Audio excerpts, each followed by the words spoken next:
بسم الله الرحمن الرحيم. الحمد لله رب العالمين، والصلاة والسلام على أشرف الأنبياء والمرسلين نبينا محمد وعلى آله وصحبه أجمعين ومن تبعهم بإحسان إلى يوم الدين. اللهم علمنا ما ينفعنا وانفعنا بما علمتنا وزدنا علما. اللهم إنا نسألك خير هذه الليلة وخير ما بعدها، ونعوذ بك من شر ما في هذه الليلة وشر ما بعدها يا رب العالمين. اللهم يا حي يا قيوم برحمتك نستغيث، أصلح لنا إلهنا شأننا كله ولا تكلنا إلى أنفسنا طرفة عين. ബഹുമാന്യരായ ശബ്ദം കേൾക്കുന്ന ലക്ഷദ്വീപിലെ സഹോദരങ്ങളെ, മുസ്ലിമീങ്ങളെ, കഴിഞ്ഞ ദർസിൽ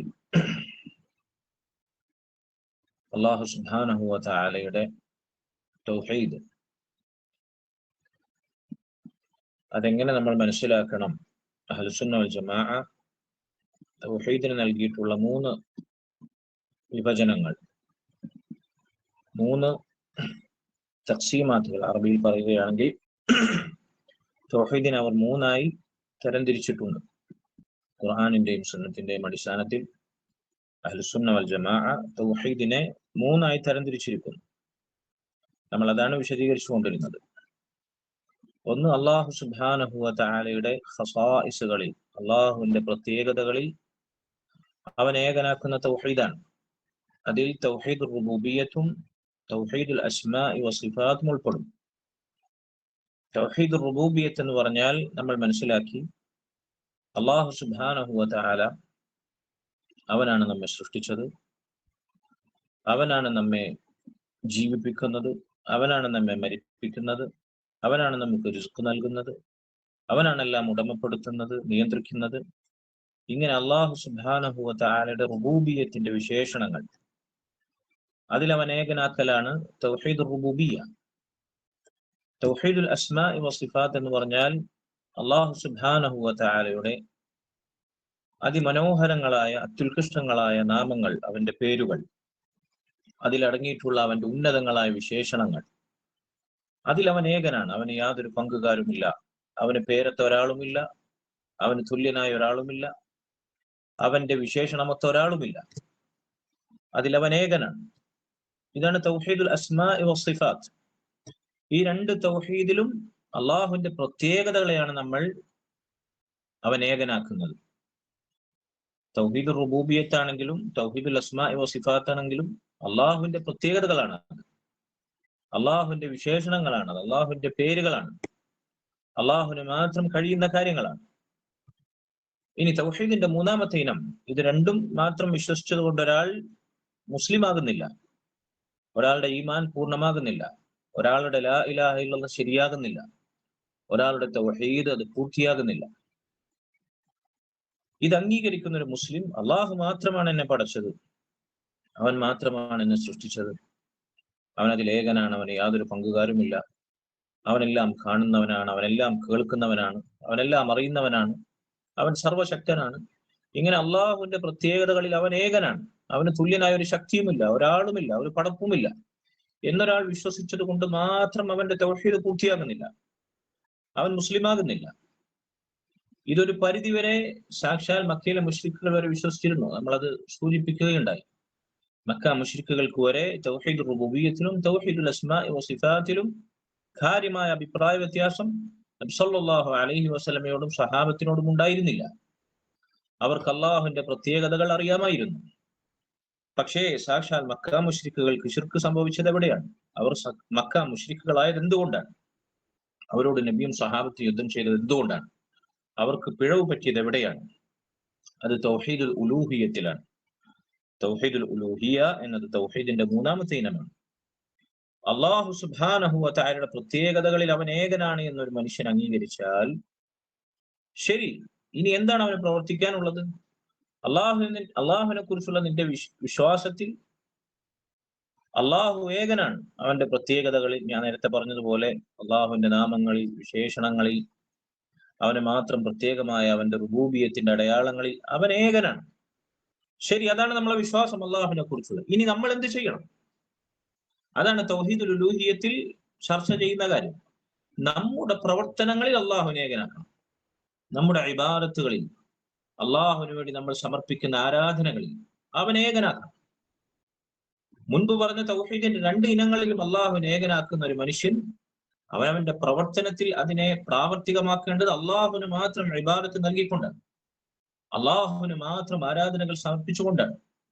അതുകൊണ്ട് തൗഹീദുൽ ഉലൂഹിയത്താണ് തൗഹീദുൽ റുബൂബിയത്തിന്റെയും തൗഹീദുൽ അസ്മാഇ വസിഫാത്തിന്റെയും നമ്മുടെ വിശ്വാസം അതിനെ യാഥാർത്ഥ്യമാക്കുന്നത്. അത് അള്ളാഹുവിന് മാത്രം ആരാധനകൾ സമർപ്പിക്കലാണ്, അള്ളാഹുവിന് മാത്രം ഇബാദത്തിന്റെ ഏതംശവും വകവെച്ച് നൽകലാണ്. പ്രാർത്ഥനകൾ അള്ളാഹു സുബ്ഹാനഹു വ തആലക്ക് മാത്രം, സഹായത്തേട്ടങ്ങൾ അള്ളാഹുവിനോട് മാത്രം, നിസ്കാരവും നോമ്പും ജകാത്തും ഹജ്ജും അള്ളാഹുവിന് വേണ്ടി മാത്രം നമ്മൾ ചെയ്യുന്നത് പോലെ, ബലിയെറുക്കുന്നത് അള്ളാഹുവിന് വേണ്ടി മാത്രം, നേർച്ചയാക്കുന്നത് അള്ളാഹുവിന് വേണ്ടി മാത്രം. അതിനപ്പുറത്ത് ആരെക്കാളും നമ്മൾ സ്നേഹിക്കേണ്ടത് അള്ളാഹുവിനെ മാത്രം. അള്ളാഹുവിനെ സ്നേഹിക്കുന്നത് പോലെ ഒരാളെയും സ്നേഹിക്കാൻ പാടില്ല. മാതാപിതാക്കളെപ്പോലും, ഭാര്യയെപ്പോലും, മക്കളെപ്പോലും, വേണ്ടപ്പെട്ട ആരെപ്പോലും അള്ളാഹുവിനോട് സ്നേഹിക്കാൻ പാടില്ല, അള്ളാഹുവിനേക്കാളും സ്നേഹിക്കാൻ പാടില്ല. അള്ളാഹുവിന് തുല്യമായി ഒരാളെയും സ്നേഹിക്കാൻ പാടില്ല. വല്ലദീന ആമനു അശദ്ദു ഹുബ്ബൻ ലില്ലാഹ്, ഈമാനുള്ളവർ, മുഅ്മിനീങ്ങൾ, മുസ്ലിമീങ്ങൾ, അവർക്ക് ഏറ്റവും ശക്തമായ സ്നേഹം റബ്ബിനോടായിരിക്കും, അള്ളാഹുവിനോടായിരിക്കും. ഇത് തൗഹീദാണ്. അള്ളാഹുവിനേക്കാൾ ആരെയെങ്കിലും നമ്മൾ സ്നേഹിച്ചാൽ, അള്ളാഹുവിനെ പോലെ മറ്റാരെയെങ്കിലും സ്നേഹിച്ചാൽ അത് ശിർക്കാണ്. അവന്റെ തൗഹീദ് ബാത്തിലായി, തൗഹീദുൽ ഉലൂഹിയ ബാത്തിലായി. അതുകൊണ്ട് അള്ളാഹു സുബ്ഹാനഹു വ തആലയെ ആരെക്കാളും സ്നേഹിക്കുന്നു, ആരെക്കാളും നമ്മൾ ഭയപ്പെടേണ്ടത് അള്ളാഹുവിനെയാണ്. അള്ളാഹു സുബ്ഹാനഹു വ തആലയെ ഭയപ്പെടുന്നത് പോലെ ഒരാളെയും നമ്മൾ ഭയപ്പെടാൻ പാടില്ല. ഒരു ശത്രുവിനെയും, ഒരു പടപ്പിനെയും അള്ളാഹുവിനെ ഭയപ്പെടുന്നത് പോലെ നമ്മൾ ഭയപ്പെടാൻ പാടില്ല. അള്ളാഹു സുബ്ഹാനഹു വ തആലയിൽ പ്രതീക്ഷ അർപ്പിക്കുന്നു നമ്മൾ. അള്ളാഹുവിൽ പ്രതീക്ഷ അർപ്പിക്കുന്നത് പോലെ ഒരു പടപ്പിലും, ഒരു വിഷയത്തിലും, ഒരു കഴിവിലും, ഒരു സാമർത്ഥ്യത്തിലും, നമ്മുടെ നേട്ടങ്ങളിലും, ഭൗതികമായ അധികാരത്തിലും, രാഷ്ട്രീയ വിജയങ്ങളിലും ഒന്നിലും അള്ളാഹുവിനേക്കാൾ നമ്മൾ പ്രതീക്ഷ അർപ്പിക്കാൻ പാടില്ല. ഒരു ഭരണാധികാരിയിലും അള്ളാഹുവിനേക്കാൾ നമ്മൾ പ്രതീക്ഷ അർപ്പിക്കാൻ പാടില്ല. അള്ളാഹു സുബ്ഹാനഹു വ തആലയിൽ പ്രതീക്ഷ അർപ്പിക്കുന്നത് പോലെ ഒന്നിലും നമ്മൾ പ്രതീക്ഷ അർപ്പിക്കാൻ പാടില്ല. ഇത് തൗഹീദാണ്. നമ്മുടെ ഖൽബ് കൊണ്ട് ചെയ്യുന്ന ഇബാദത്താണ് അള്ളാഹുവിനോടുള്ള പേടി, അതുപോലെ തന്നെ പ്രതീക്ഷ, അതുപോലെ തന്നെ അള്ളാഹുവിൽ കാര്യങ്ങൾ ഭരമേൽപ്പിക്കുന്ന അവസ്ഥ. ഇത് അള്ളാഹുവിന് മാത്രം വകവെച്ച് നൽകുക. ഇബാദത്തുകൾ, ആരാധനകൾ, അത് ഉള്ളിൽ നമ്മൾ ഖൽബ് കൊണ്ട് ആന്തരികമായി ചെയ്യുന്ന ഈ പറഞ്ഞ പേടി, പ്രതീക്ഷ, ഭയം, സ്നേഹം, ഇതാകട്ടെ പുറമേക്ക് നമ്മൾ പ്രകടിപ്പിക്കുന്ന നിസ്കാരവും നോമ്പും ഹജ്ജും പോലെയുള്ള ബാഹ്യമായ നമ്മുടെ അനുഷ്ഠാനങ്ങളാകട്ടെ അള്ളാഹു സുബ്ഹാനഹു വ തആലക്ക് മാത്രം സമർപ്പിക്കുക. ഇതാണ് തൗഹീദുൽ ഉലൂഹിയ്യ. ഇതാണ് തൗഹീദുൽ അസ്മാഇ വസിഫാത്തിന്റെയും തൗഹീദുർ റുബൂബിയ്യത്തിന്റെയും സാക്ഷാത്കാരം. അതിനെ യാഥാർത്ഥ്യമാക്കൽ ഇങ്ങനെയാണ്. അത് തൗഹീദുൽ ഉലൂഹിയ്യത്തിലൂടെയാണ് നമ്മൾ ശരിവെക്കേണ്ടത്. അള്ളാഹുവിന് മാത്രം ഇബാദത്തുകൾ നൽകിയിട്ടാണ്. ഇവിടെയാണ് സാക്ഷാൽ മക്ക മുശ്രിക്കുകൾക്ക് പോലും പിഴച്ചത്. അവർ അള്ളാഹുവിന് മാത്രം ഇബാദത്ത് ചെയ്യണം എന്ന് അവരോട് പറയപ്പെട്ടപ്പോൾ ലാ ഇലാഹ ഇല്ലല്ലാഹ് എന്നതിന്റെ അർത്ഥം അതാണെന്ന് അവർക്കറിയാം. അതുകൊണ്ട് ലാ ഇലാഹ ഇല്ലല്ലാഹ് എന്ന് പറയൂ എന്ന് നബി സല്ലല്ലാഹു അലൈഹി വസല്ലം അവരോട് പറഞ്ഞപ്പോൾ അവരെന്താ പറഞ്ഞു? ഇന്ന ഹാദാ ലശൈഉൻ ഉജാബ്, ഇത് വളരെ അത്ഭുതകരമായ കാര്യമാണ്. അജഅലൽ ആലിഹത ഇലാഹൻ വാഹിദ, മുഹമ്മദേ, ഞങ്ങളുടെ ഇക്കണ്ട ആരാധ്യന്മാരെ എല്ലാം, ലാത്തയെയും ഉസ്സയെയും മനാത്തയെയും അതുപോലെ തന്നെ ഇബ്രാഹിം നബിയെയും ഇസ്മായിൽ നബിയെയും അതുപോലെ തന്നെ മലക്കുകളെയും ജിന്നുകളെയും ഒക്കെ അവർ വിളിച്ച് തേടിയിരുന്നു. അവർക്കെല്ലാം ഇബാദത്ത് ചെയ്തിരുന്നു. ഈ കണ്ട ആരാധ്യന്മാരെ എല്ലാം ഇരട്ട ഇലാഹാക്കിയോ? അള്ളാഹ്ക്ക് മാത്രം ഇബാദത്ത് ചെയ്യണമെന്ന് ലാ ഇലാഹ ഇല്ലല്ലാഹ് പറയാൻ പറഞ്ഞിട്ട് അതുകൊണ്ട് ഞങ്ങൾക്ക് അത് അംഗീകരിക്കാൻ പറ്റില്ല. ഇന്ന ഹാദാ ലശൈഉൻ ഉജാബ്, അത് വളരെ വിചിത്രമായ കാര്യമാണ് എന്നവർ നിഷേധിച്ചു. മക്ക മുശ്രിക്കുകൾക്ക് സംഭവിച്ച ശിർക്ക് ഇവിടെയാണ്. തൗഹീദുൽ ഉലൂഹിയ്യത്തിലാണ് അവർക്ക് പിഴച്ചത്. ഇത് തന്നെയാണ് നമ്മുടെ നാട്ടിലെ ബഹുഭൂരിപക്ഷ മുസ്ലിമീങ്ങൾക്ക് സംഭവിക്കുന്ന അവരുടെ ഇബാദത്തിലുള്ള ശിർക്കാണ്. അള്ളാഹുവിന് മാത്രം നൽകേണ്ടുന്ന ഇബാദത്തുകൾ അള്ളാഹു അല്ലാത്തവരിലേക്ക്, കെട്ടിപ്പൊക്കിയ ജാറങ്ങളുടെ മുമ്പിൽ, മരിച്ചുപോയ മൺമറഞ്ഞ മഹാന്മാർക്ക് വേണ്ടി, അതല്ലെങ്കിൽ ഏതെങ്കിലും ഷെയ്ഖിന്റെ മുരീദായ അയാൾക്ക് മുമ്പിൽ, ഇങ്ങനെ അള്ളാഹു സുബ്ഹാനഹു വ തആലയുടെ മുമ്പിൽ നിസ്കരിക്കാൻ വേണ്ടി തക്ബീറത്തുൽ ഇഹ്റാം കെട്ടി മസ്ജിദിൽ എത്തിയാൽ റബ്ബിന്റെ മുമ്പിൽ നിൽക്കുമ്പോൾ ഇല്ലാത്ത പേടിയും ഭയഭക്തിയും അതുപോലെ തന്നെ ഖുശൂഉം ഒക്കെ ജാറങ്ങളുടെ മുമ്പിൽ, കെട്ടിപ്പൊക്കിയ കബറുകൾക്ക് മുമ്പിൽ ആൾദൈവങ്ങൾക്ക് മുമ്പിൽ, പുണ്യപുരുഷന്മാർക്ക് മുമ്പിൽ, അതുപോലെ തന്നെ അവർ ചേർന്ന ത്വരീഖത്തിലെ മശായിഖന്മാർക്ക് മുമ്പിൽ ആളുകൾ വകവെച്ചു കൊടുക്കുകയാണ്. അള്ളാഹുവിനെ പേടിയില്ല, അള്ളാഹുവിന്റെ പടപ്പുകളെ പേടിക്കുകയാണ്. അള്ളാഹുൽ പ്രതീക്ഷയില്ല. മരിച്ചു മൺമറഞ്ഞു പോയ ആളുകളുടെ മുകളിൽ കെട്ടിപ്പൊക്കിയ മൺകൂനകൾക്ക് മുകളിൽ പ്രതീക്ഷ അർപ്പിക്കുകയാണ്. ഇങ്ങനെ അള്ളാഹു സുബ്ഹാനഹു വ തആലക്ക് നൽകേണ്ടുന്ന ഇബാദത്തുകൾ അള്ളാഹു അല്ലാത്തവരിലേക്ക് തിരിച്ചുവിട്ട് തൗഹീദുൽ ഉലൂഹിയത്തിൽ ശിർക്ക് കടന്നു വരുന്ന രംഗം നമ്മുടെ നാട്ടിൽ നമുക്ക് കാണാൻ സാധിക്കും. അതുകൊണ്ട് തൗഹീദ് പൂർത്തിയാകണമെങ്കിൽ ഈ 3 ഇനങ്ങളും അള്ളാഹു സുബ്ഹാനഹു വ തആലക്ക് മാത്രമായി നമ്മൾ എന്ത് ചെയ്യണം? കാഴ്ചവെക്കണം. ഇതാണ് തൗഹീദിന്റെ പൂർണ്ണത എന്ന് പറഞ്ഞത്. ഇനി ഈ തൗഹീദിന്റെ 3 ഇനങ്ങളിലും ആളുകൾക്ക് പിഴവ് സംഭവിക്കുന്നതായി നമുക്ക് കാണാം, നമ്മുടെ സമൂഹത്തിൽ കാണാം. തൗഹീദുർ റുബൂബിയ്യത്തിൽ പിഴവ് സംഭവിക്കുക എന്ന് പറഞ്ഞാൽ അതിനെതിരെ എന്താണ്? അള്ളാഹുവിനെ പോലെ ഈ ലോകം നിയന്ത്രിക്കുന്ന സ്രഷ്ടാവായിട്ടുള്ള, ഉടമസ്ഥനായിട്ടുള്ള, നിയന്താവായിട്ടുള്ള ഒരു ശക്തിയുണ്ട്, ഒരു സൃഷ്ടിയുണ്ട്. ഇവിടുത്തെ ബഹുദൈവ വിശ്വാസികൾ വിശ്വസിക്കുന്നത് പോലെ ഏകദൈവ വിശ്വാസം ഇവിടുത്തെ ഹൈന്ദവർക്കോ അതല്ലെങ്കിൽ നസ്രാണികൾക്കോ ഇല്ല, ക്രൈസ്തവർക്കോ ഇല്ല. ഹൈന്ദവ വിശ്വാസികൾക്ക് 30 മുക്കോടി ദൈവങ്ങളാണ് അവരുടെ പ്രമാണങ്ങളിൽ. ക്രൈസ്തവർക്കാണെങ്കിൽ അവരിൽ ചിലർ ആപേക്ഷികമായ ഏകദൈവ വിശ്വാസം എന്ന് പറയുമെങ്കിലും ത്രിയേകത്വത്തിലാണ് അവർ അധികം പേരും വിശ്വസിക്കുന്നത്. ട്രിനിറ്റി, പിതാവ്, പുത്രൻ, പരിശുദ്ധാത്മാവ്, അത് 3ഉം ഒന്ന് തന്നെയെന്ന് അവർ വിചിത്രമായി വാദിക്കുകയും ചെയ്യും. ഇങ്ങനെ അള്ളാഹു സുബ്ഹാനഹു വ തആലയുടെ റുബൂബിയത്തിൽ തന്നെ അവർ ശിർക്ക് വെക്കും.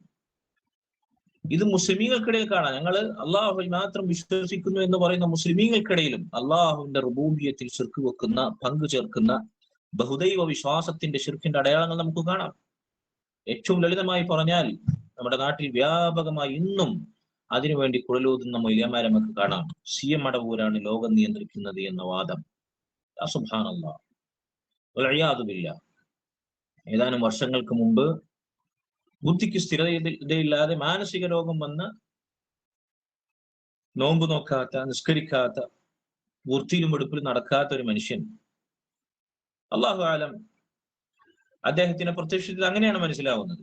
അങ്ങനെ ഒരു മനുഷ്യനാണ് ലോകം നിയന്ത്രിക്കുന്നത് എന്ന് മുസ്ലിമീങ്ങളെ കൊണ്ട് പറഞ്ഞ് വിശ്വസിപ്പിക്കുകയാണ്.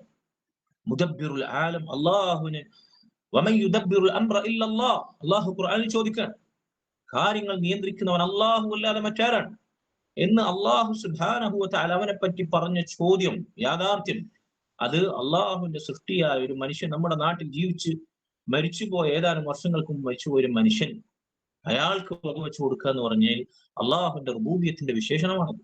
ലാ ഹൗല വലാ ഖുവത ഇല്ലാ ബില്ലാഹ്. ഇവിടെ പാവപ്പെട്ട സാധുക്കളായ സാധാരണക്കാരെ കൊണ്ട് ചൊല്ലിപ്പിക്കുന്ന മാല മൗലീദുകളിൽ ഇതിനപ്പുറത്തെ വരികൾ കാണാം. മുഹീദ്ദീൻ ശൈഖിനെ പറ്റി കുതുബിയത്തിൽ എന്താണ് പാടുന്നത്? കുപ്പിക്കകത്തുള്ള വസ്തുവിനെ പോലെ കാൺമാൻ ഞാൻ നിങ്ങളുടെ കൽബകമെന്നോ. കുപ്പിക്കകത്തുള്ള ഒരു ഗ്ലാസിനുള്ളിലുള്ള വസ്തുവിനെ നേർക്കുനേരെ നമ്മൾ കാണുന്നത് പോലെ ഗ്ലാസിന് പുറത്തുകൂടെ ഒരു മനുഷ്യന്റെ ഹൃദയത്തിനകത്തുള്ളത് കാണുമെന്ന് മുഹീദ്ദീൻ ശൈഖ്. ലാ ഹൗല വലാ ഖുവത ഇല്ലാ ബില്ലാഹ്. അല്ലാഹു സുബ്ഹാനഹു വ തആല അവനെ പറ്റി പറഞ്ഞതാണ്, യഅലമു ഖായിനത്തൽ അഅ്യുനി വമാ തുഖ്ഫി സുദൂർ. ഹൃദയങ്ങളിൽ ഒളിപ്പിച്ചു വെച്ചത്, നിങ്ങളുടെ കണ്ണുകളുടെ കട്ടുനോട്ടം അറിയുന്നവനാണ് അവൻ.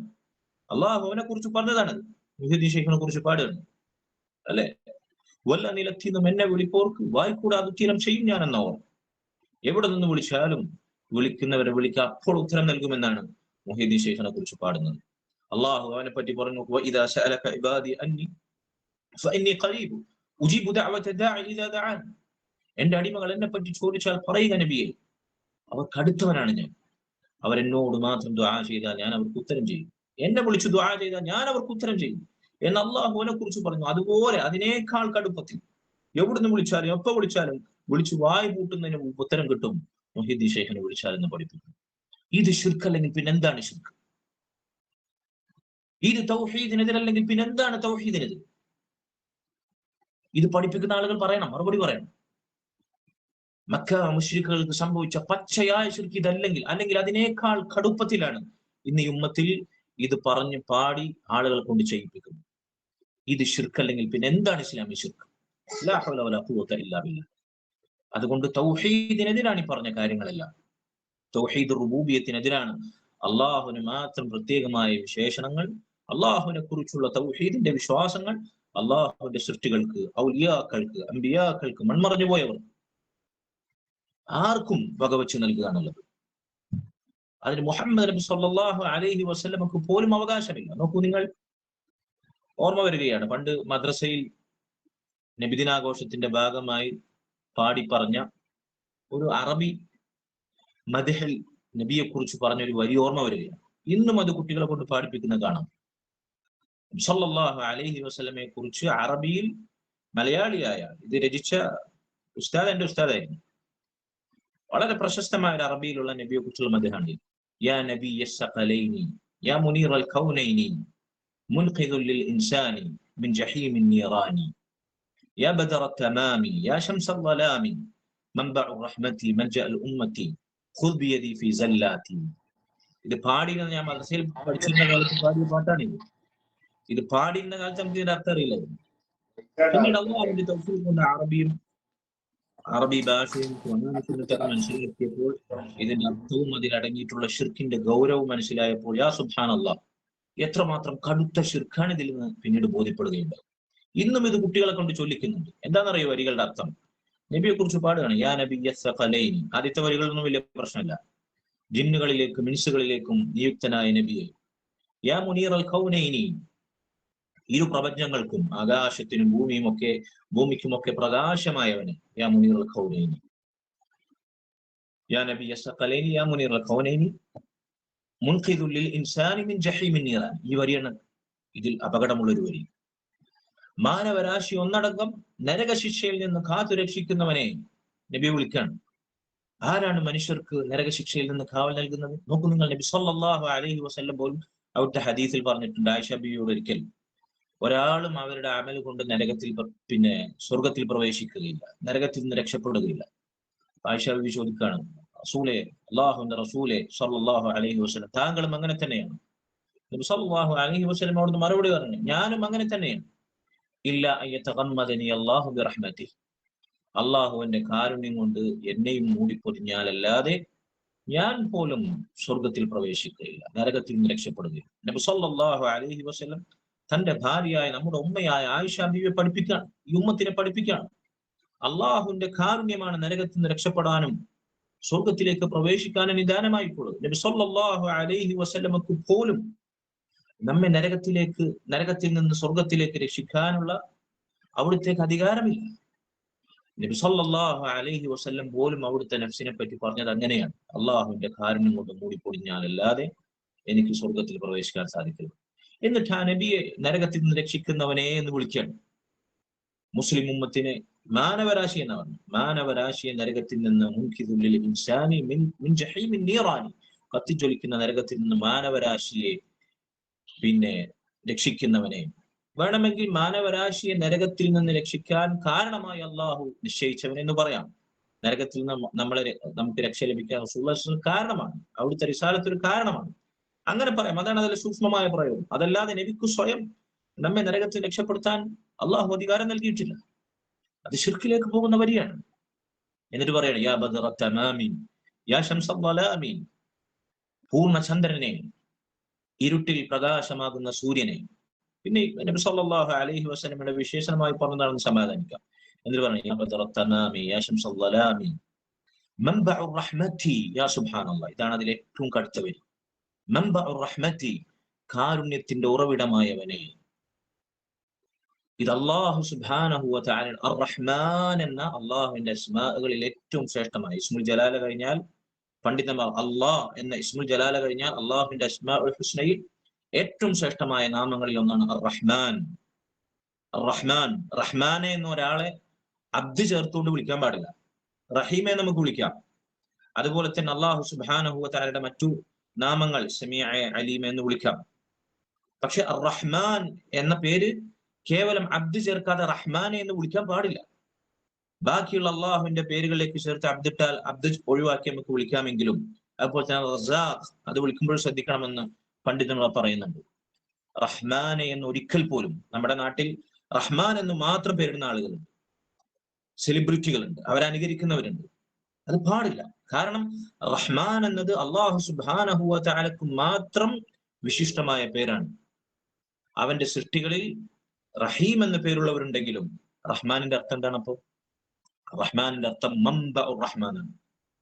റഹ്മത്തിന്റെ സോഴ്സ്, കാരുണ്യത്തിന്റെ ഉറവിടം, കാരുണ്യത്തിന്റെ കേന്ദ്രബിന്ദു, കാരുണ്യത്തിന്റെ കേദാരം, കാരുണ്യം അതിന്റെ ഏറ്റവും പാരമ്യതയിൽ എല്ലാ അർത്ഥത്തിലും അതിന്റെ ഉറവിടമായി സമ്മേളിച്ചവൻ. അത് റബ്ബിന് മാത്രം അവകാശപ്പെട്ടതാണ്. അതാണ് റഹ്മാൻ എന്ന് പറഞ്ഞത്. റഹീം എന്ന് പറഞ്ഞാൽ അത് സൃഷ്ടികൾക്ക് പകുത്തു നൽകുന്നവൻ. സൃഷ്ടികളിലും റഹീമുള്ളവർ ഉണ്ടാകും, കാരുണ്യം ചെയ്യുന്നവരുണ്ടാകും. നബിയെ കുറിച്ച് അള്ളാഹു അത് പറഞ്ഞിട്ടുണ്ട്. റഹ്മാനിന്റെ അർത്ഥം ഈ പ്രത്യേകമായ അർത്ഥമാണ്. കാരുണ്യത്തിന്റെ ഉറവിടം, കാരുണ്യത്തിന്റെ കേന്ദ്രം, കാരുണ്യം എല്ലാ അർത്ഥത്തിലും അതിന്റെ പാരമ്യതയിൽ സമ്മേളിച്ചവൻ, വിശാലമായ റഹ്മത്തുൽ വാസിഅ, കാരുണ്യമുള്ളവൻ. ഇതാണ് റഹ്മാൻ എന്ന പേരിന്റെ അർത്ഥം, കാരുണ്യത്തിന്റെ ഉറവിടം.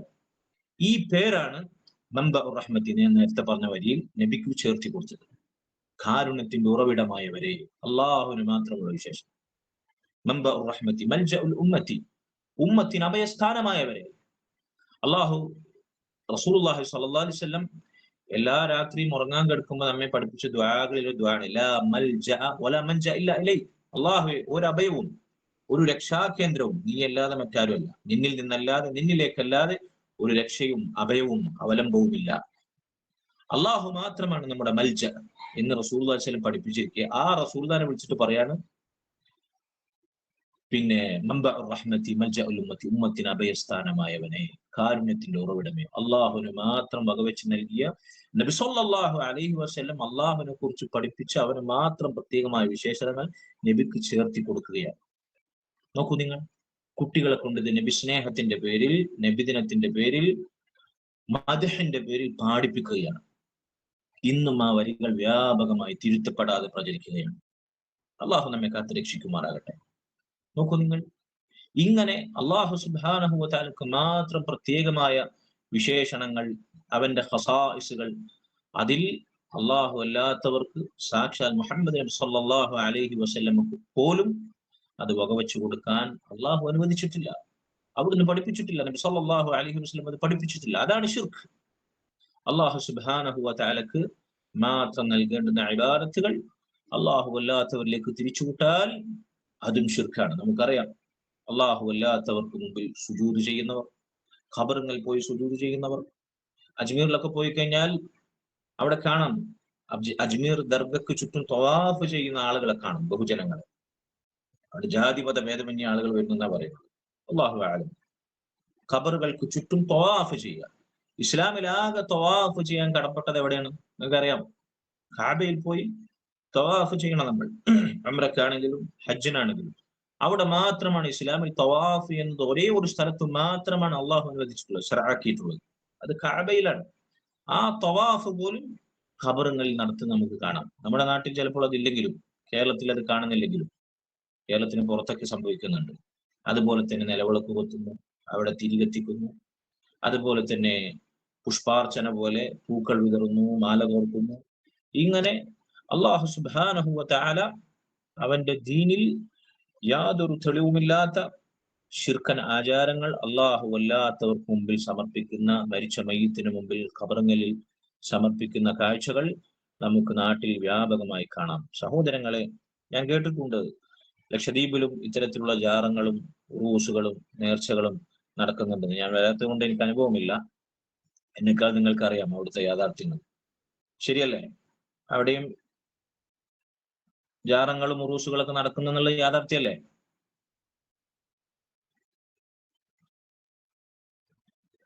ആരൊന്നും പറയുന്നില്ല.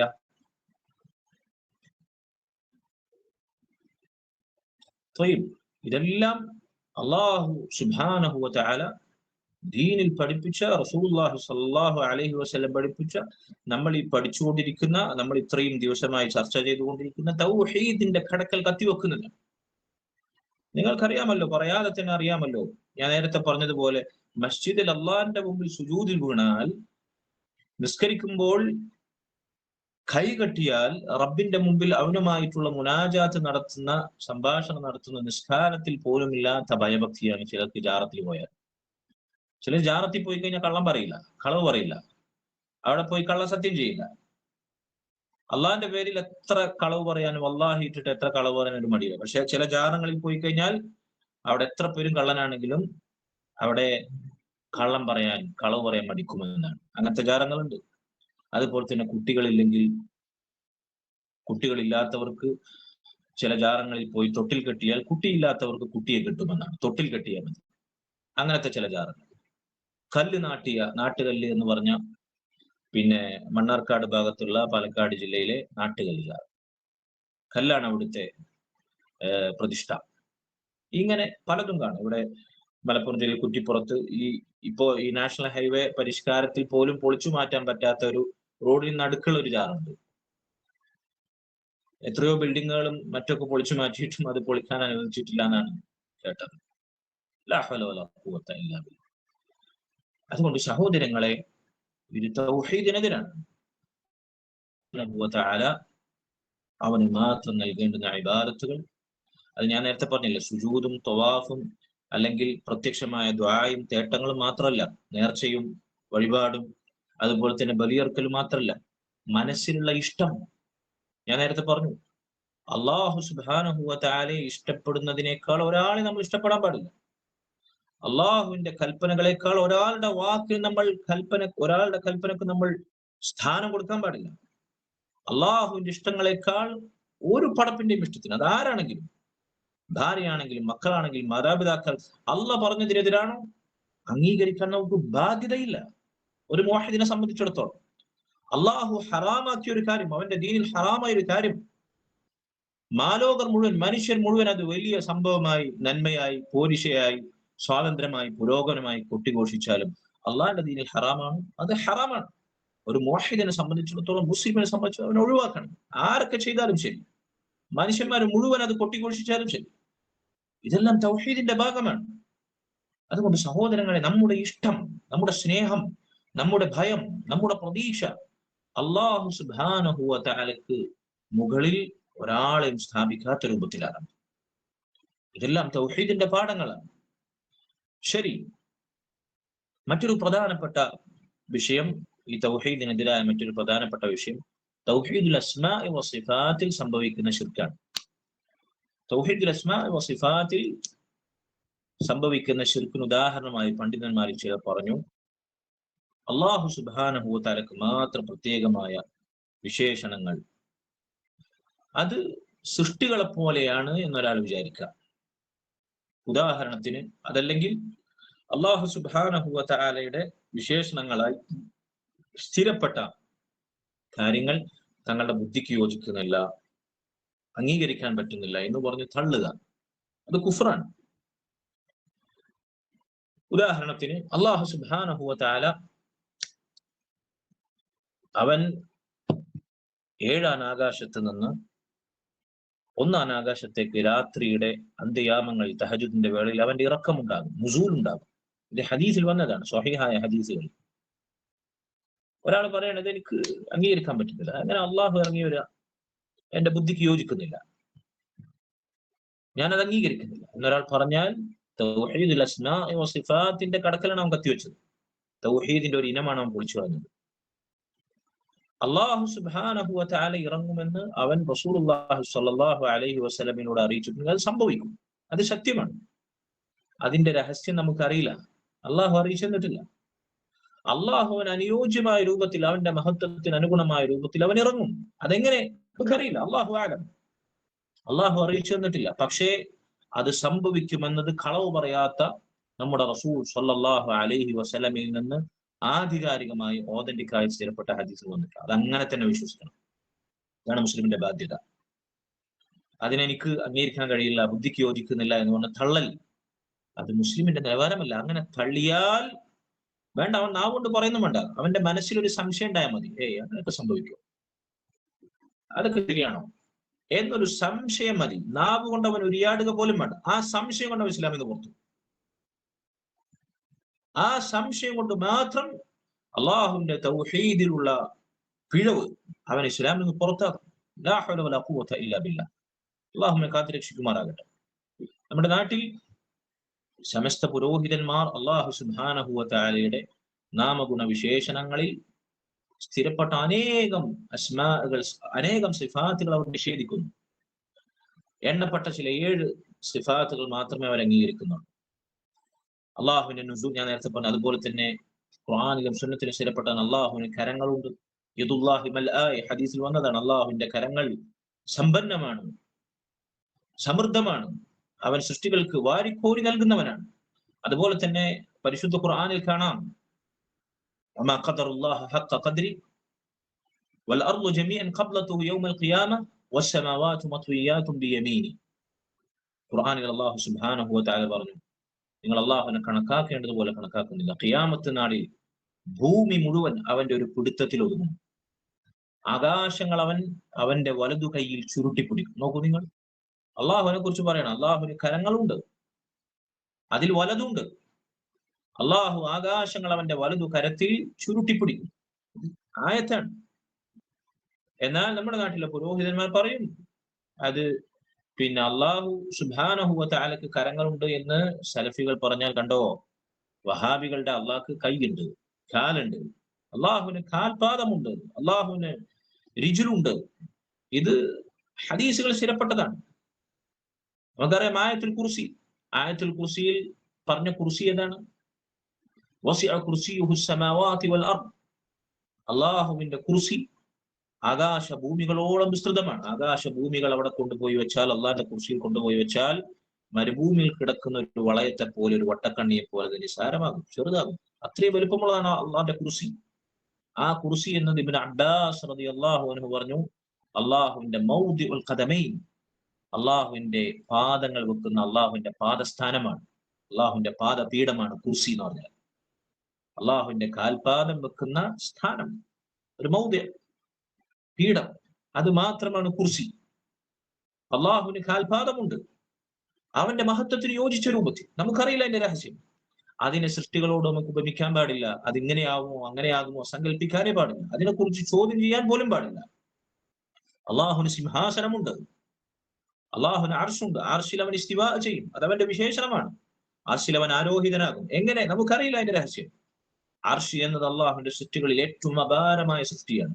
ഈ കുർസി കൊണ്ടുപോയി അർശിൽ വെച്ച് കഴിഞ്ഞാൽ, കുർസിയുടെ വലുപ്പം നമ്മൾ പറഞ്ഞു, അള്ളാഹുവിന്റെ കാൽപാദം മാത്രം വെക്കുന്ന സ്ഥാനമായ കുർസിയിൽ കൊണ്ടുപോയി ആകാശ ഭൂമികൾ വെച്ചാൽ മരുഭൂമിയിൽ കിടക്കുന്ന ഒരു വളയത്തെ പോലെ അത് ചെറുതാകും. ഈ കുർസി കൊണ്ടുപോയി അള്ളാഹുവിന്റെ സിംഹാസനമായ അർശിൽ വെച്ചാൽ കുർസിയും അതുപോലെ, ആകാശ ഭൂമികൾ കുർസിയിൽ ചെറുതായതുപോലെ കുർസി അർശിൽ ചെറുതാകും, മരുഭൂമിയിൽ കിടക്കുന്ന ഒരു വളയത്തെ പോലെ. അപ്പൊ അർശിന്റെ വലുപ്പം എത്രയാണ്? അതിന് മുകളിലാണ് അള്ളാഹുവിന്റെ സ്ഥാനം. ആ റബ്ബിന്റെ വലുപ്പം എത്രയാണ്? നമുക്ക് സങ്കല്പിക്കാൻ പോലും സാധിക്കുകയില്ല. അതുകൊണ്ട് അള്ളാഹുവിന്റെ ഇത്തരത്തിലുള്ള വിശേഷണങ്ങൾ, അള്ളാഹു അർശിൽ ഇസ്തിവാ ചെയ്യും, അള്ളാഹുവിന് കാൽപാദമുണ്ട്, അവന് കരങ്ങളുണ്ട്, അള്ളാഹുവിന് മുഖമുണ്ട്. വജ്ഹുല്ലാ, അള്ളാഹുവിന്റെ മുഖം നേർക്കുനേരെ കാണാൻ സാധിക്കുക എന്നുള്ളതാണ് സ്വർഗത്തിലെ ഏറ്റവും വലിയ സുഖം. അതിനേക്കാൾ വലിയ സുഖം ഒറ്റ ഒന്നുമില്ല. റസൂലുള്ളാഹി സ്വല്ലല്ലാഹു അലൈഹി വസല്ലം അള്ളാഹു സുബ്ഹാനഹു വ തആലയുടെ മുഖത്തേക്ക് നോക്കാനുള്ള ആസ്വാദനം എനിക്ക് നീ കനിയണമേ എന്ന് ദുആ ചെയ്തു. അല്ലാഹുമ്മ അസ്അലുക ലദ്ദത്തൻ നദ്രി ഇലാ വജ്ഹിക്, അള്ളാഹു നിന്റെ മുഖത്തേക്ക് നോക്കാനുള്ള, ആ മുഖത്തേക്ക് നോക്കി ആസ്വാദനം കൈക്കൊള്ളാനുള്ള ഭാഗ്യം നീ എനിക്ക് നൽകണമേ. വശൗഖ ഇലാ ലിഖാഇക്, നിന്നെ കണ്ടുമുട്ടാനുള്ള അതിയായ ആഗ്രഹം നീ എനിക്ക് സമ്മാനിക്കണമേ എന്ന് നബി ദുആ ചെയ്തിട്ടുണ്ട്. അള്ളാഹുവിന് വജുഹുണ്ട്, അവന് മനോഹരമായ മുഖമുണ്ട്, അവൻ ഏറ്റവും ഭംഗിയുള്ളവനാണ്. എന്താണ് അതിന്റെ രഹസ്യം നമുക്കറിയില്ല, അള്ളാഹു അറിയിച്ചെന്നില്ല, പക്ഷെ അതുണ്ട്, അത് ഉറപ്പാണ്. അപ്പൊ അള്ളാഹുവിനുണ്ട് എന്ന് അള്ളാഹുവിന്റെ റസൂലും സല്ലല്ലാഹു അലൈഹി വസല്ലം അറിയിച്ച നാമഗുണ വിശേഷണങ്ങൾ അത് അതുപോലെ നമ്മൾ വിശ്വസിക്കണം. എങ്ങനെ? അള്ളാഹുവിന്റെ മഹത്വത്തിന് യോജിച്ച രൂപത്തിൽ. അതിന്റെ രൂപം പറയാൻ പാടില്ല, അതിനെ സാദൃശ്യപ്പെടുത്താൻ പാടില്ല, അതിനെക്കുറിച്ച് ചോദ്യം ചെയ്യാനേ പാടില്ല. ഇത് അഹ്ലുസുന്ന വൽ ജമാഅയുടെ വിശ്വാസമാണ്. ഇമാം മാലിക് റഹിമഹുല്ലാഹ് അദ്ദേഹം പറഞ്ഞു, അൽ ഇസ്തിവാഉ മഅലൂമുൻ, അള്ളാഹുവിന്റെ ഇത്തരത്തിലുള്ള അർശിൽ അവൻ ഇസ്തിവാ ചെയ്യും എന്നതുപോലെയുള്ള അള്ളാഹുവിന്റെ വിശേഷണങ്ങൾ അത് മഅലൂമുൻ, അത് ഖുർആനിലും സുന്നത്തിലും തെളിവുകൾ കൊണ്ട് അറിയപ്പെട്ടതാണ്, ഓതന്റിക്കായി സ്ഥിരപ്പെട്ടതാണ്, ആരും പഠിച്ചുണ്ടാക്കിയതല്ല, തെളിവുകൾ കൊണ്ട് സമ്പന്നമായതാണ്. ഇത്തരത്തിലുള്ള അള്ളാഹുവിന്റെ വിശേഷണങ്ങൾ അതറിയപ്പെട്ടതാണ് പ്രമാണങ്ങളിൽ. അൽ ഇസ്തിവാഉ മഅലൂമുൻ വൽ കൈഫിയത്തു മജ്ഹൂലുൻ, എന്നാൽ അതിന്റെ രൂപം എന്താണ്, അതിന്റെ രഹസ്യം എന്താണ് നമുക്കറിയില്ല, അള്ളാഹു അറിയിച്ചു തന്നിട്ടില്ല. അതിന്റെ യാഥാർത്ഥ്യം എന്താണെന്ന് നമുക്കറിയില്ല. അത് അള്ളാഹുവിന്റെ രഹസ്യമാണ്. അവൻ അറിയിച്ചു തന്നിട്ടില്ല, അവൻ അറിയിച്ചു തരാൻ ഉദ്ദേശിച്ചിട്ടില്ല. വൽ ഈമാനു ബിഹി വാജിബുൻ, അതിന്റെ രൂപം അറിയില്ല എന്ന് വെച്ചിട്ട് അത് വിശ്വസിക്കാതിരിക്കാൻ നിർവാഹമുണ്ടോ? ബുദ്ധിക്ക് യോജിക്കുന്നതാണ് തള്ളാൻ നിർവാഹമുണ്ടോ? ഇല്ല. വൽ ഈമാനു ബിഹി വാജിബുൻ, അതിൽ വിശ്വസിക്കൽ നിർബന്ധമാണ്. വസ്സുആലു അൻഹു ബിദ്അത്തുൻ, അതിനെക്കുറിച്ച് അതെന്താ അങ്ങനെ, എന്താ ചോദിക്കാൻ പാടില്ല, എന്താ അതിന്റെ രൂപം അറിയില്ല, എന്താ അങ്ങനെ എന്നതിനെ കുറിച്ചുള്ള ചോദ്യം പോലും വസ്സുആലു അൻഹു ബിദ്അത്തുൻ, ബിദ്അത്താണ്. താബിഈയായ സഹാബികളിൽ നിന്ന് ദീൻ പഠിച്ച, താബിഈങ്ങൾ ദീൻ പഠിച്ച, താബിഉ താബിഈയായ ഉത്തമ തലമുറകൾ എന്ന് നബി സല്ലല്ലാഹു അലൈഹി വസല്ലം വിശേഷിപ്പിച്ച ഖൈറുൽ ഖുറൂനിൽപ്പെട്ട ഇമാം മാലിക് റഹിമഹുല്ലാഹ് നമ്മെ പഠിപ്പിക്കാൻ അഹ്ലുസുന്ന വൽ ജമാഅയുടെ വിശ്വാസം. ഈ വിശ്വാസത്തിലാണ് നമ്മളുള്ളത്, സലഫികൾ ഉള്ളത്. ഇവിടുത്തെ സമസ്ത പുരോഹിതന്മാർ കളിയാക്കുന്ന വഹാബികളുള്ള വിശ്വാസത്തിലാണ്. അഹ്ലുസുന്ന വൽ ജമാഅയുടെ ഇമാമിങ്ങളുടെ അഇമ്മത്തിന്റെ വിശ്വാസത്തിൽ, സലഫു സ്വാലിഹ്ങ്ങളുടെ വിശ്വാസത്തിൽ, സഹാബത്തിന്റെയും താബിഈങ്ങളുടെയും താബിഉ താബിഈങ്ങളുടെയും വിശ്വാസത്തിൽ. ഇതാണ് അള്ളാഹുവിനെ കുറിച്ചുള്ള അഹ്ലുസുന്ന വൽ ജമാഅയുടെ വിശ്വാസം.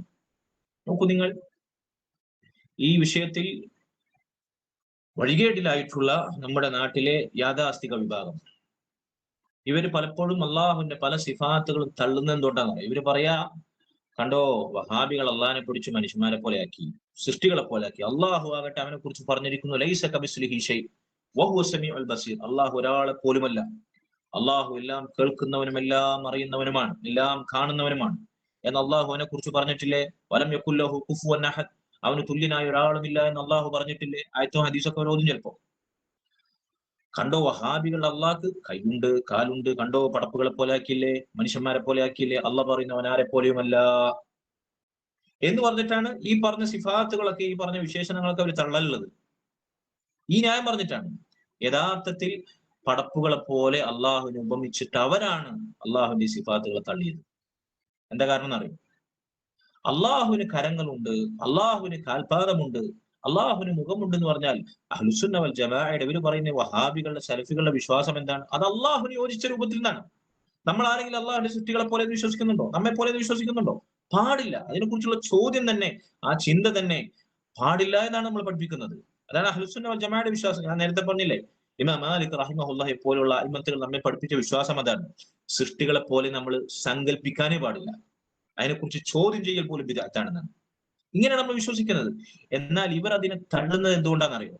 ഇവര് അള്ളാഹുവിന് കരങ്ങളുണ്ട്, അള്ളാഹുവിന് കാൽപാദമുണ്ട്, അള്ളാഹുവിന് മുഖമുണ്ട്, അള്ളാഹു ഇറങ്ങും ഏഴാൻ ആകാശത്ത് നിന്ന് എന്നൊക്കെ പറയുമ്പോൾ ഇവര് സങ്കല്പിക്കുകയാണ്, കണ്ടോ ആ ഇറക്കം, ആ കരം, ആ കാൽപാദം, ആ മുഖം അത് നമ്മളെ പോലെയാണ് എന്നവർ സങ്കല്പിച്ച് കളയാണ്. അങ്ങനെ സങ്കല്പിച്ചിടത്തുനിന്ന് അവർ പറയാം അത് ശരിയാവൂല, അള്ളാഹരെ പോലെ അല്ലല്ലോ, അള്ളാഹരെ പോലെ അല്ലല്ലോ. അപ്പൊ അവരെന്ത് ചെയ്യും? ആ പിന്നെ വലാലത്തിന് രക്ഷപ്പെടാൻ ഇനി ശരി. ഞാൻ പറഞ്ഞു മനസ്സിലായോ?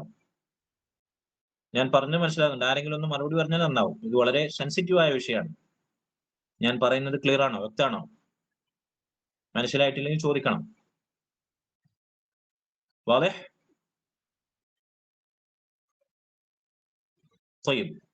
നമ്മുടെ നാട്ടിലെ ഈ പറഞ്ഞ സമസ്ത വിഭാഗക്കാർ, പുരോഹിതന്മാർ അള്ളാഹുവിന്റെ നമ്മൾ ഈ പറഞ്ഞ മുഖം, കരം, കാൽപാദം, അള്ളാഹുവിന്റെ നുസൂൽ, അവന്റെ ഇസ്തിവ, അർശിലുള്ള അവന്റെ ആരോഹണം, ഇതിനൊക്കെ തള്ളുന്നത് എന്തുകൊണ്ടാണ്? നമ്മളെ അവർ പരിഹസിക്കുന്നത് നമ്മൾ അള്ളാഹുവിനെ പടപ്പുകളെ പോലെയാക്കി, മനുഷ്യന്മാരെ പോലെയാക്കി, സൃഷ്ടികളെ പോലെയാക്കി, അള്ളാഹുവിനെ അവർ കൈയുണ്ടാക്കി, കാലുണ്ടാക്കി, മുഖമുണ്ടാക്കി, ശരീരമുണ്ടാക്കി എന്നൊക്കെ പറഞ്ഞ് നമ്മളെ ആക്ഷേപിക്കുന്നു. അള്ളാഹുവിനെ പോലെ ആരുമില്ല, അതുകൊണ്ട് ഞങ്ങൾ ഇതൊന്നും അംഗീകരിക്കുന്നില്ല എന്നാണ് അവർ പറയുന്നത്. പക്ഷെ യഥാർത്ഥത്തിൽ അള്ളാഹുവിനെ പടപ്പുകളോട് സാദൃശ്യപ്പെടുത്തി തങ്ങളുടെ ബുദ്ധിക്ക് യോജിക്കാൻ പറ്റുന്നില്ല എന്ന് പറഞ്ഞ് ഇവരാണ് ഈ വിശേഷണങ്ങളെല്ലാം തള്ളിയത്. അള്ളാഹുവിന് ഈ പറഞ്ഞ വിശേഷണങ്ങൾ ഉണ്ട് എന്ന് പറയുമ്പോൾ അവർ സങ്കല്പിച്ച് കളിയാണ്, അത് നമ്മളെ പോലെയാവും, സൃഷ്ടികളെ പോലെയാവും, അതുകൊണ്ട് അംഗീകരിക്കാൻ പറ്റില്ല, അത് തള്ളി. ഇതാണ് അവരുടെ പോളിസി. ഇതാണ് അവർക്ക് ഈ വിഷയത്തിൽ വന്ന ദലാലത്ത്. ഇതിന് അഹ്ലുസുന്നയുടെ ഇമാമിയങ്ങൾ, പണ്ഡിതന്മാർ വളരെ മനോഹരമായി മറുപടി പറഞ്ഞിട്ടുണ്ട്. ഈ വിഷയത്തിൽ ഇവർ ഈ പഠിപ്പിക്കുന്ന അശ്അരി അഖീദ, നമ്മുടെ നാട്ടിലെ ശറഹുൽ അഖാഇദ് പോലെയുള്ള സമസ്ത വിഭാഗങ്ങൾ, അതുപോലെ തന്നെ നമ്മുടെ നാട്ടിലെ പഴയകാല പള്ളിദർസ് സിസ്റ്റം, തബ്ലീഗുകാരുടെ സ്ഥാപനങ്ങൾ, ഇവിടെയൊക്കെ പഠിപ്പിക്കുന്നത് അശ്അരി അഖീദയാണ്, ശറഹുൽ അഖാഇദാണ്. ഇഖ്വാനികൾ വരെ, നമ്മുടെ നാട്ടിലെ ഇഖ്വാനികൾ വരെ പഠിപ്പിക്കുന്ന ഈ ശറഹുൽ അഖാഇദാണ്. ഇതിൽ അശ്അരി അഖീദയാണ്. അതിലൊക്കെ പഠിപ്പിക്കുന്നത് അള്ളാഹുവിന്റെ സിഫാത്തുകളുള്ള നിലപാട് ഞാൻ ഈ പറഞ്ഞതാണ്. ഇതാണ് അതിന്റെ ആകത്തുക.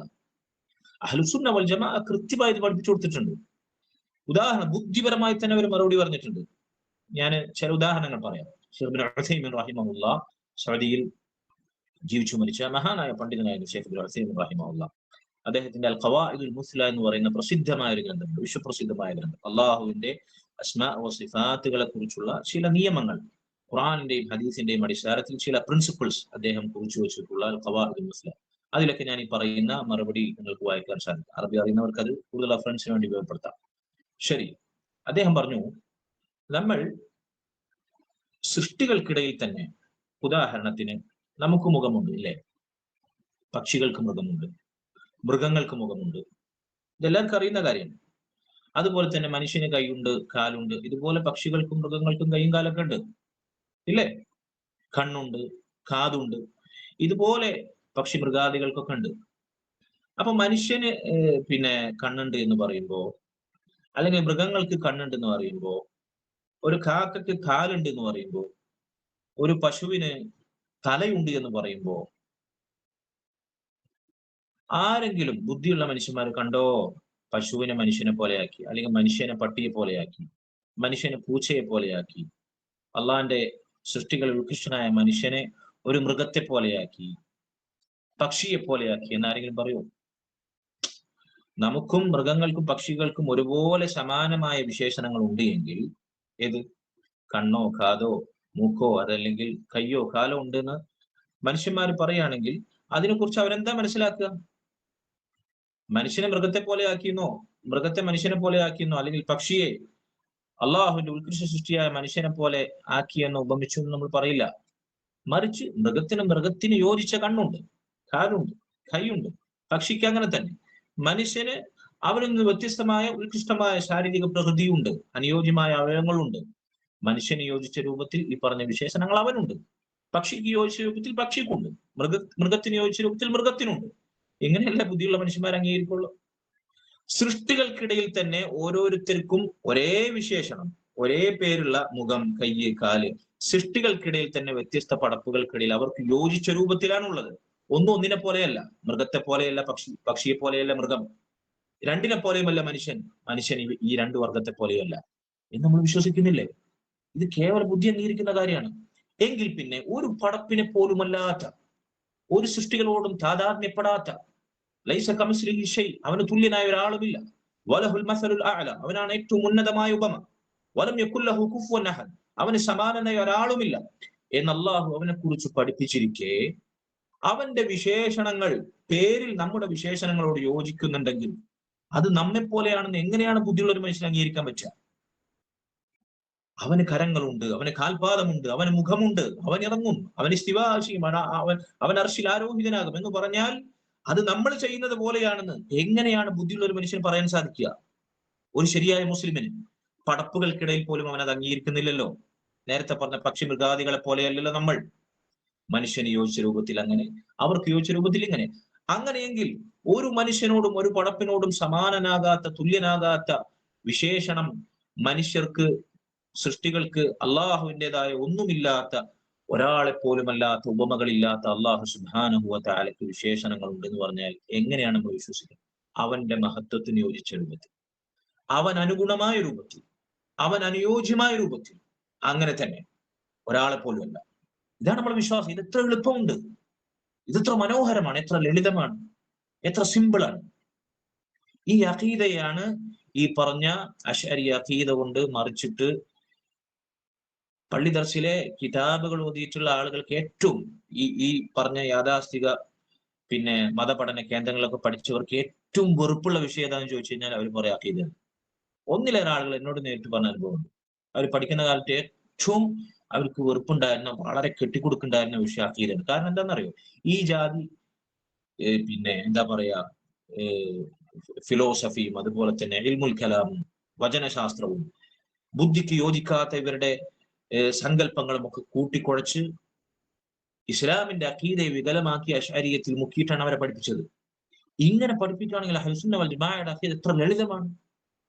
നോക്കൂ നിങ്ങൾ, ഞാൻ ഈ പറഞ്ഞതിൽ നിങ്ങൾക്ക് എന്തെങ്കിലും സംശയമുണ്ടോ? ക്ലിയർ അല്ലേ? വാളിഹ്?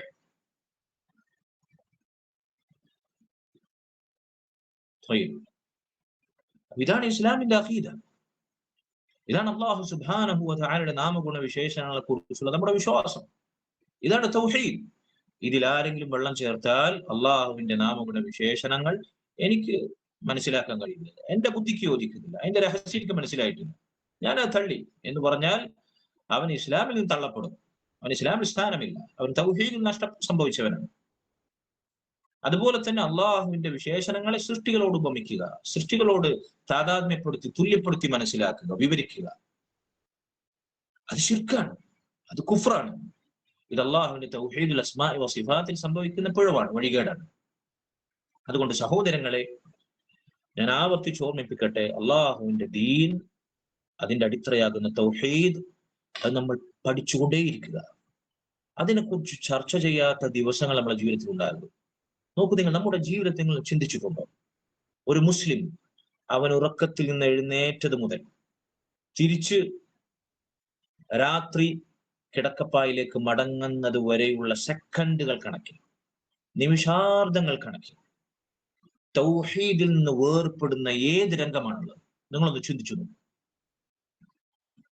രാവിലെ സുബ്ഹിന്റെ ഫജറിന്റെ അദാൻ കേട്ടാൽ, അല്ലെങ്കിൽ അതിനു മുമ്പ് തഹജ്ജുദിന്റെ സമയത്ത് നമ്മൾ എഴുന്നേറ്റാൽ കിടക്കപ്പായിൽ നമ്മൾ എന്ത് ചൊല്ലിയിട്ട് എണീക്കുന്നത്? അൽഹംദുലില്ലാഹില്ലദി അഹ്യാനാ ബഅദമാ അമാതനാ വഇലൈഹി നുശൂർ. എന്താണ് അർത്ഥം? എന്നെ മരിപ്പിച്ചതിന് ശേഷം. ഉറക്കം എന്നത് എല്ലാ ദിവസവും രാത്രി ഉറങ്ങാൻ കിടക്കുമ്പോൾ നമ്മൾ ചിന്തിക്കേണ്ടത് നമ്മൾ മരണത്തിലേക്കാണ് പോകുന്നത്. ഉറക്കം എന്നത് അൽ മൗത്തുൽ ഖഫീഫ്, ലഘുവായ മരണമാണ്. ഉറക്കത്തിൽ നമ്മുടെ റൂഹ് അള്ളാഹു പിടിച്ചെടുക്കുന്നുണ്ട്. തിരിച്ച് നമുക്ക് ആയുസ് അള്ളാഹു നീട്ടി തന്നിട്ടുണ്ടെങ്കിൽ ആ റൂഹിനെ തിരിച്ച് നേരം വെളുക്കുമ്പോഴത്തേക്ക് നമ്മളെ ശരീരത്തിൽ അള്ളാഹു തിരിച്ചേൽപ്പിക്കും. ഇല്ലെങ്കിലോ ആ റൂഹിനെ കാലാകാലത്തേക്ക് അവ നമ്മിൽ നടക്കും, ഊരിയെടുക്കും. അള്ളാഹു നമ്മളെ കാത്തുരക്ഷിക്കുമാറാകട്ടെ. നോക്കൂ നിങ്ങൾ, ഉറക്കം ഒരു മരണമാണ്. അതുകൊണ്ടാണ് ആ ലഘുവായ മരണത്തിൽ നിന്ന് എന്നെ മരിപ്പിച്ചതിന് ശേഷം ജീവിപ്പിച്ചവനായ അള്ളാഹുവെ നിനക്കാകുന്നു സർവസ്തുതിയും. അൽഹംദുലില്ലാഹില്ലദി അഹ്യാനാ ബഅദമാ അമാതനാ വഇലൈഹി നുശൂർ. അവനിലേക്ക് തന്നെയാണ് നമ്മുടെ മടക്കം. തൗഹീദാണത്. എന്നെ ജീവിപ്പിച്ചവൻ അവനാണ്, എന്നെ മരിപ്പിക്കുന്നവൻ അവനാണ്, എന്നെ ഉറക്കിയവൻ അവനാണ്. ഉറക്കിൽ എന്നെ മരിപ്പിക്കാതെ വീണ്ടും റൂഹ് എന്നിലേക്ക് തിരിച്ച് നിക്ഷേപിച്ച് എനിക്ക് വീണ്ടും ജീവിതത്തിലേക്ക് സൗഭാഗ്യം കഴിഞ്ഞവൻ അവനാണ്. അവനിലേക്ക് തന്നെയാണ് എന്റെ മടക്കം, എന്റെ ജീവിതവും എന്റെ മരണവും എന്റെ ശ്വാസോച്ഛ്വാസവും എന്റെ ഉറക്കവും എന്റെ ഉണർച്ചയും ലില്ലാഹി റബ്ബിൽ ആലമീൻ, അള്ളാഹുവിന് മാത്രമാണ്. എത്ര മഹത്തായ പാഠമാണ് ഉറക്കത്തിൽ നിന്നൊരു മുസ്ലിം എഴുന്നേറ്റാലുള്ള ദിക്റിൽ വരെയുള്ളത്. ഇങ്ങനെ തുടങ്ങണം അവന്റെ ജീവിതം. ഒരു ദിവസം അവിടുന്ന് അങ്ങോട്ട് നിങ്ങൾ ഓരോ സെക്കൻഡും നോക്കൂ. നമ്മൾ എഴുന്നേൽക്കുന്നു, ടോയ്ലറ്റിലേക്ക് പ്രവേശിക്കുന്നു, ദുആ ചെയ്തിട്ട് നമ്മൾ കയറുന്നത് അല്ലേ? അല്ലാഹുമ്മ ഇന്നി അഊദു ബിക മിനൽ ഖുബുസി വൽ ഖബായിസ്. പുറത്തുനിന്ന് ദുആ ചെയ്ത് നമ്മൾ അകത്ത് കയറുന്നു. നമ്മളെ ശുചിമുറിയിലെ കാര്യങ്ങൾ കഴിയുന്നു, നമ്മൾ പുറത്തിറങ്ങുന്നു, ഗുഫ്രാനക, വീണ്ടും അള്ളാഹുവിനോട്, അള്ളാഹു നിന്നോട് പൊറുക്കലിനെ ചോദിക്കും. ആ അല്പസമയം ടോയ്ലറ്റിൽ സ്പെൻഡ് ചെയ്ത സമയത്ത് നിന്നെ ഓർക്കാൻ സാധിക്കാത്തതിനാൽ നിന്നോട് ഞാൻ പൊറുക്കലിനെ ചോദിക്കും. അതാണ് എന്റെ രഹസ്യം. ടോയ്ലറ്റിൽ നിന്ന് ഇറങ്ങിയിട്ട് നമ്മൾ ഗുഫ്രാനൊക്കെ പറയുന്നതിന്റെ രഹസ്യം എന്താണെന്ന് നബി സല്ലല്ലാഹു അലൈഹി വസല്ലം ദുആ, അതിന്റെ രഹസ്യം എന്താണെന്ന് പറയവേ പണ്ഡിതന്മാർ പറയുന്നു, റസൂലുള്ളാഹി സ്വല്ലല്ലാഹു അലൈഹി വസല്ലം അത് പഠിപ്പിച്ചത് ആ കുറഞ്ഞ സമയത്ത് നമുക്കുള്ളിൽ ദിക്ർ ചെയ്യാനോ അള്ളാഹുവിനെ സ്മരിക്കാനോ അള്ളാഹുമായി ബന്ധപ്പെട്ട പേരോ പരാമർശമോ ഒന്നും അവിടെ നമുക്ക് പാടില്ല, നമ്മുടെ കയ്യിൽ പോലും വെക്കാൻ പാടില്ല. ആ സമയത്തേക്ക് റബ്ബേ നിന്നെ പറ്റി ഞാൻ അശ്രദ്ധനായി, കുറഞ്ഞൊരു സമയം, എന്റെ പ്രാഥമിക ആവശ്യം നിർവഹിക്കുന്ന കുറഞ്ഞൊരു സമയം, കുറച്ച് മിനിറ്റ്സ് എനിക്ക് നിന്നെ സ്മരിക്കാൻ സാധിച്ചില്ല, അതിൽ വീഴ്ച പറ്റി, അതിന് എനിക്ക് പൊത്തു തന്നെ റബ്ബേ. അല്ലാതെ വലിയൊരു തിന്മ ചെയ്തിട്ടല്ല നമ്മൾ തിരിച്ചു വരുന്നത്. അതാണ് എന്റെ സീക്രട്ട്. ലാ ഹൗല വലാ ഖുവത ഇല്ലാ ബില്ലാഹ്. നോക്കൂ നിങ്ങൾ, ആ സമയത്ത് പോലും നമ്മൾ അല്ലാഹു സുബ്ഹാനഹു വ തആല സ്മരിക്കാതിരുന്നതിൽ നിന്ന്, തൗഹീദിൽ നമ്മൾ തെന്നിമാറിയതിൽ നിന്ന് നമ്മൾ അല്ലാഹുവിനോട് പൊറുക്കലിനെ ചോദിക്കണം. എന്നിട്ട് പുറത്തിറങ്ങുന്നു. പിന്നീട് നമ്മൾ വുളു എടുക്കുമ്പോൾ ബിസ്മില്ലാ എന്ന് പറയുന്നു. വുളുവിന് ശേഷമുള്ള ദുആ, ഭക്ഷണം കഴിക്കുമ്പോൾ ബിസ്മില്ലാ, ഭക്ഷണം കഴിച്ചു കഴിഞ്ഞാൽ അൽഹംദുലില്ലാ, ഭക്ഷണം കഴിക്കുന്നതിന് മുമ്പ് ബിസ്മില്ലാ എല്ലാം മറന്നു കഴിഞ്ഞാൽ ബിസ്മില്ലാഹി അവ്വൽ ഹുവ, എല്ലാം അല്ലാഹുവിന്റെ നാമത്തിൽ. വീട്ടിൽ നിന്ന് പുറത്തിറങ്ങുന്നു, ബിസ്മില്ലാ തവക്കൽതു അലല്ലാഹ് ലാ ഹൗല വലാ ഖുവത ഇല്ലാ ബില്ലാഹ്. മസ്ജിദിലേക്ക് പ്രവേശിക്കുന്നു, മസ്ജിദിൽ നിന്ന് ഇറങ്ങുന്നു, നിസ്കാരത്തിലുടനീളം അതിനിടക്ക് ബാങ്ക് കൊടുത്ത് അല്ലാഹു അക്ബർ, അല്ലാഹു അക്ബർ, അല്ലാഹുവാണ് ഏറ്റവും വലിയവൻ, അതിന് ജവാബ് കൊടുക്കുന്നു. ഇങ്ങനെ വസ്ത്രം ധരിക്കുകയാണെങ്കിൽ ബിസ്മില്ലാ, വസ്ത്രം ഊരി വെക്കുകയാണെങ്കിൽ, ചെരുപ്പ് ധരിക്കുകയാണെങ്കിൽ, വാഹനത്തിൽ കയറുകയാണെങ്കിൽ, ഇറങ്ങുകയാണെങ്കിൽ, കയറ്റം കയറുകയാണെങ്കിൽ, ഇറങ്ങുകയാണെങ്കിൽ, അതിനിടക്ക് മഴ പെയ്താൽ, മഴ കൂടിയാൽ കുറയാൻ, മഴ കുറഞ്ഞാൽ വർദ്ധിക്കാൻ, ഇടിവെട്ടിയാൽ, മിന്നലുണ്ടായാൽ, കോഴി കൂവിയാൽ, നോക്കൂ നിങ്ങൾ, ഇങ്ങനെ ഏതു രംഗത്താണ് ഇടി കാറ്റടിച്ചു വീശിയാൽ, എത്രത്തോളം എന്ന് വെച്ചാൽ ഒരു ഭാര്യയും ഭർത്താവും അവർ മാത്രം തനിച്ചാകുന്ന രഹസ്യവേളയിൽ ഒരു മനുഷ്യൻ ഏറ്റവും അശ്രദ്ധയിലാകാൻ സാധ്യതയുള്ള ഭാര്യ ഭർത്തൃബന്ധത്തിലെ രഹസ്യവേളയിൽ വരെ അല്ലാഹുമ്മ ജന്നിബിനി ശൈത്താൻ വജന്നിബി ശൈത്താൻ ഫീമാ റസഖ്തനാ എന്ന് ദുആ ചെയ്യാൻ, അല്ലാഹുവെ സ്മരിക്കാൻ നമ്മൾ അവിടെ വസ്ത്രം നമ്മൾ പിന്നെ ഊരി വെക്കുമ്പോൾ പോലും ബിസ്മില്ല എന്ന് പറയാൻ നമ്മൾ പഠിപ്പിക്കപ്പെട്ടു. ലാ ഹൗല വലാ ഖുവത ഇല്ലാ ബില്ലാഹ്. എവിടെയാണ് തൗഹീദിൽ നിന്ന് തെന്നിമാറുന്ന, അള്ളാഹുവിനെ സ്മരിക്കുന്ന, തൗഹീദിന്റെ പാഠങ്ങൾ വിസ്മരിക്കുന്ന ഏതു രംഗമാണ്? ഇവിടുന്ന് അങ്ങോട്ട് ഞാൻ പറഞ്ഞതുപോലെ തിരിച്ച് നമ്മൾ ഉറങ്ങാൻ കിടക്കുന്നവരെയുള്ള ഓരോ രംഗങ്ങളിലുമുള്ള നമ്മുടെ ഇസ്ലാമിന്റെ ഡയറക്ഷൻ, ദുആ, ദിക്റുകൾ നിങ്ങളൊന്ന് പരിശോധിച്ചു നോക്കൂ. തൗഹീദ് കൊണ്ട് സമ്പന്നമാണ്. അതുകൊണ്ട് തൗഹീദിൽ നിന്ന് തെന്നിമാറിയ ഒരു ദിവസം പോലും, ഒരു നിമിഷം പോലും ജീവിക്കാൻ നമുക്ക് അനുവാദമില്ല. ശറഅ നമ്മെ അങ്ങനെ തൗഹീദിൽ ഊട്ടിയുറപ്പിച്ചിട്ടാണ് ജീവിപ്പിക്കുന്നത്. ഈ തൗഹീദ് മറന്ന്, തൗഹീദിന്റെ ലക്ഷ്യം മറന്ന്, തൗഹീദിന്റെ യാഥാർത്ഥ്യം മറന്ന്, തൗഹീദ് എന്താണെന്ന് അറിയാതെ ജീവിതം തള്ളി നീക്കി മുസ്ലിമിന്റെ പേരും വെച്ച് ഇസ്ലാമിനെതിരായി, തൗഹീദിനെതിരായി സഞ്ചരിക്കുന്നവരുടെ ദുരവസ്ഥ എത്ര കഷ്ടമാണ്. അവരെ ഈ ശിർക്കിന്റെയും ബിദ്അത്തിന്റെയും ളലാലത്തിൽ വഴികളിൽ തളച്ചിടുന്ന പൗരോഹിത്യത്തിന്റെ ളുൽമ, അവർ ചെയ്യുന്ന അക്രമം, അനീതി, അന്യായം എത്ര കടുത്തതാണ് ആ അപരാധം. അള്ളാഹു നമ്മെ കാത്തുരക്ഷിക്കുമാറാകട്ടെ. മരിക്കുവോളം അവസാന ശ്വാസം വരെ തൗഹീദിലായി അങ്ങനെ മരിക്കാൻ, അള്ളാഹുവിനെ സ്വർഗത്തിൽ തൗഹീദോടുകൂടി കണ്ടുമുട്ടാൻ, ശിർക്കിന്റെ ചെറുതും വലുതുമായ പ്രത്യക്ഷവും പരോക്ഷമായ യാതൊരു കറയും ബാധിക്കാതെ, യാതൊരു ലാഞ്ചനയും ഏൽക്കാതെ തൗഹീദിലായി ജീവിച്ചു മരിച്ച് അവസാന ശ്വാസം വരെ അള്ളാഹുവിനെ കണ്ടുമുട്ടുന്നത് വരെ തൗഹീദ് സാക്ഷാത്കരിക്കുന്ന യഥാർത്ഥ മുസ്ലിമീങ്ങളുടെ കൂട്ടത്തിൽ അള്ളാഹു നമ്മയും വേണ്ടപ്പെട്ടവരെയും കുടുംബത്തെയും മക്കളെയും എല്ലാവരെയും, നമ്മുടെ സഹോദരങ്ങളെയും മുസ്ലിമീങ്ങളെയും അള്ളാഹു അതിനുള്ള തൗഫീഖ് നൽകി കനിയുമാറാകട്ടെ. ഞാൻ അവസാനിപ്പിക്കുകയാണ്. സല്ലല്ലാഹു അലൈഹി വസല്ലം ബാറക നബിന മുഹമ്മദ് വഅലാ ആലിഹി വസഹ്ബിഹി അജ്മഈൻ. സുബ്ഹാനക അല്ലാഹുമ്മ വബിഹംദിക അഷ്ഹദു അൻ ലാ ഇലാഹ ഇല്ല അൻത അസ്തഗ്ഫിറുക വഅതൂബു ഇലൈക്.